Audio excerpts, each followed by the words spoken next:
Lots been made of the Oriole offense, especially in the infield. Everybody knows about it, man. He at third base is one of the best hitting third basemen around. He puts up the average and numbers every year.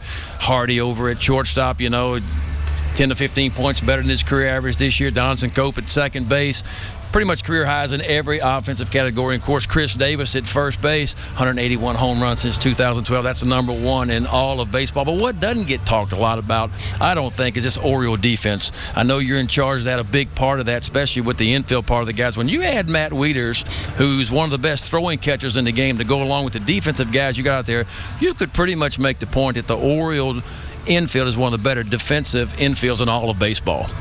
Yeah, I definitely believe that. In 13, we set some records in Major League Baseball with lowest error total, most games without an error just in the history of the game. So our guys are not necessarily the most athletic defenders. They're not running around out there making diving plays everywhere, but we are consistent defenders. They control outs, and I know all our pitchers, if they get a hitter out, they want them to be out, and that's what we do good. We normally turn pitchers outs into outs, and we don't let innings get crazy on us. Yeah, and I see, just watching a few of the games that I do every year, that defensive positioning is really big. And of course, back when I played and you played, there wasn't the big mighty shift that you see these days. But I see you guys, even last night, a lot of big shifts going on. That's changed the game a little bit, but it seems, I guess it's looking at you guys, a lot of data, a lot of looking, watching where guys hit the ball, but you guys seem to position the guys pretty doggone well.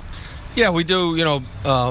Mike Silverman and Ben Worthen, they do a great job in advancing teams before we get there, and we get a lot of information, what they're doing, and how they basically hit against our guys also. We take all that data in and come out with the best way to try to position ourselves. We take a lot of pride. I know last year we were I think fourth. The year before that we were first in ground ball batting average against, and that's one of the numbers I look at personally. I want to see when the other team hits a ground ball, are we there to catch it? And we have been pretty good at it. We've been in the top 5 in the league since I've been here.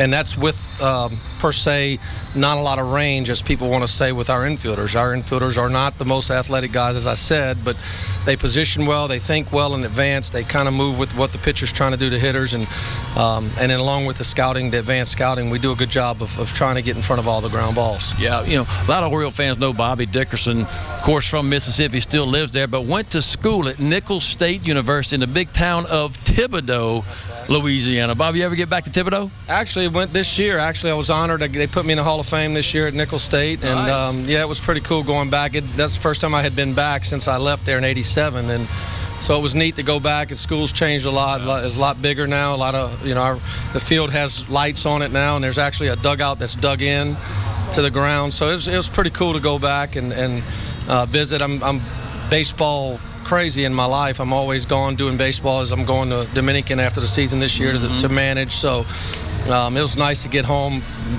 per se, back to where I went to school and stuff. Yeah. Well, like they say down in Thibodaux, laissez les bâtons rouler. Let the good times roll. That's it. That's it.